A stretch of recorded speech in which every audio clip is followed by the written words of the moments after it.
Lord. I thank you. I thank you, Miles, for smiling at me. Hallelujah.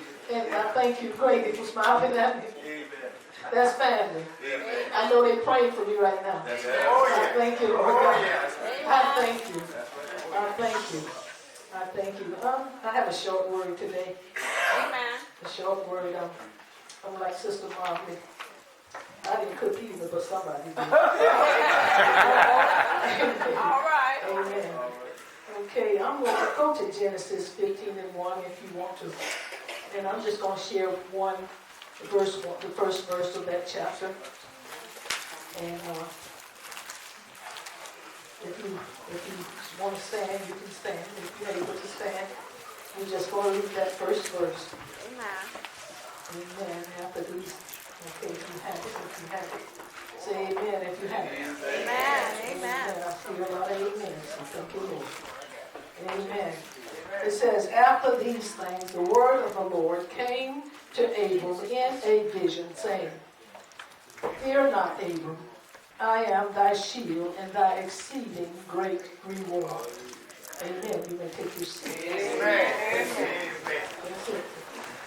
Our text for today began with the saying, after these things.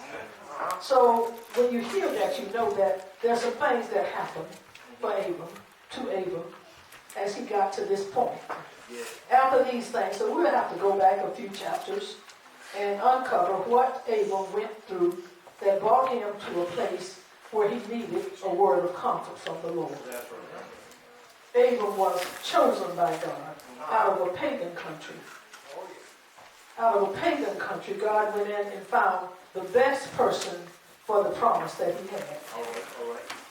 And God said, fear not, Abram.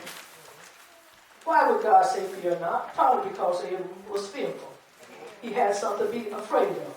So God came to give him a word of comfort. And he usually came in to give his servants, his men of God or women of God, a word of comfort by revealing himself and revealing his plan for them. Now, Abram's story began in chapter 11 with a mentioning of his birth, his marriage to Sarai, and his move with his father Terah. Terah was the patriarch of his household. And he decided to move his family from Ur of the Chaldees. And I don't know if he moved them because they were a pagan country, but they were a pagan country.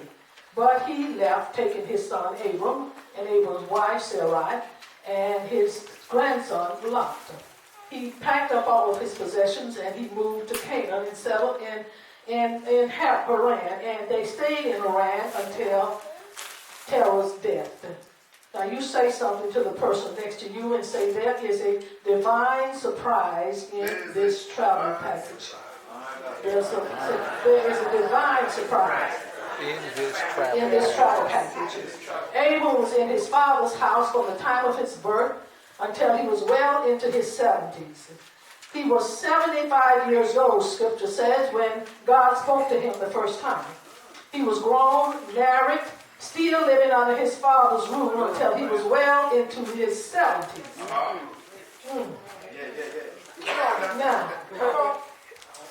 Now, he was still having to say, Father, may I? Well into his 70s. Yeah. Now, explain the message of that to your young people today. He was well into his 70s and still having to go to his father. All right. Explain that to them and see what kind of response you get. There's a message in that for our young people. Amen. Now, in the Bible days, there was a family order. There was a family system. And the father was always the patriarch of the family. Amen. What the father said, that was the rule. Oh yeah. The father was in charge of his household and everything and everybody that was connected to his household. So Abram accepted that, and he respected that. Amen. And he followed his father's orders. He was obedient to his earthly father, who was his covering. The father was his covering. So he was respectful of that. But now that he's dead, now things are about to change for Abram. Amen. In fact, in chapter 12, in certain versions of the Bible, it starts with now. Now, Abram, now that you've shown yourself to be obedient and humble to your earthly father, now that you've shown yourself to be trained to oversee a major travel plan, and now that your father is deceased, God says, time to get out. Amen. It's time to leave your country, leave your family, and leave your father's house. Now, I understand and I know that Abram probably felt kind of sad about that. But he did that. And I wonder, when I was reading this, how did Sarai respond to this? How was it received when he got back to the tent or to the house? Scripture does not say how she responded. Scripture says that he was told by God to leave family, leave country, and leave his father's household. And I would think that Sarah probably would not be too happy about that, because she had just moved. In God's time, she had just moved. She had just unpacked all the U-Haul boxes and discarded them. She had just got all of her stuff stored in its proper place. And she had just finally got her furniture arranged the way she liked it. And Abram came home saying, I heard from the Lord. Yes. And we got to move. All right. Now, let me put the 21st century woman's spin on that. On that situation. Abram showed home and say, we got to move. Well, Scripture, I do it this way. Scripture did not say that Sarai said, so we got to move. Again. Now that your father is dead, you say you heard from God. And we got to move. Again. A God you have not even ever seen. You're listening to him. Well, I guess I don't have any say-so in the matter. That is how we would handle it today. But Abram trusted God. And I do believe that Sarai trusted Abram.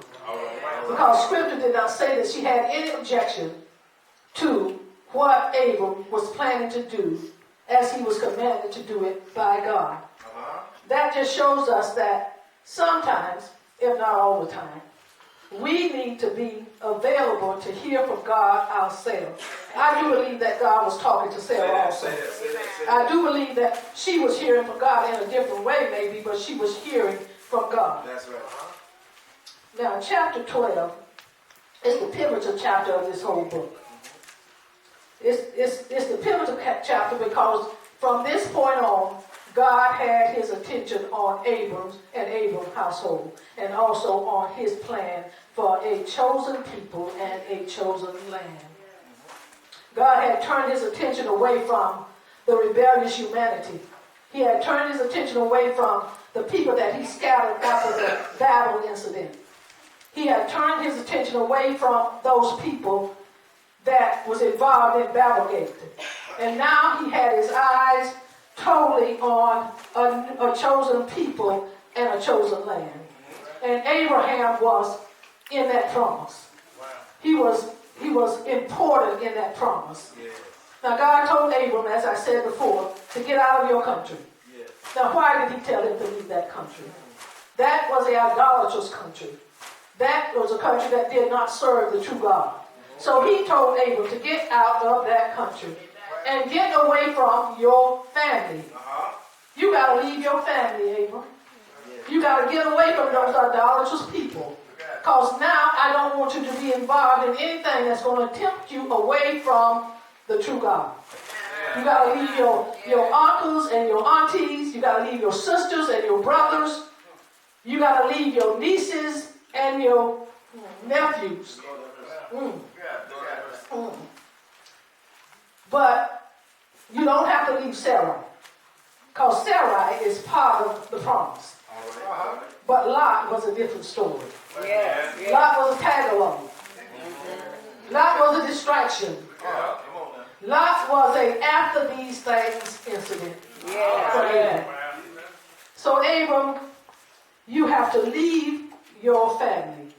And the last thing he told him, that you got to leave your father's household. Now that's a big one too. Because Abram was going to have to give up his inheritance. His father was dead, and he was in line to take the lead position in his family. He was to be the patriarch now. He was to be responsible for the family, but God told him to leave. Now I do believe that he might have been challenged by that to obey God and to leave his responsibility to his family. But Abram had a promise from the Almighty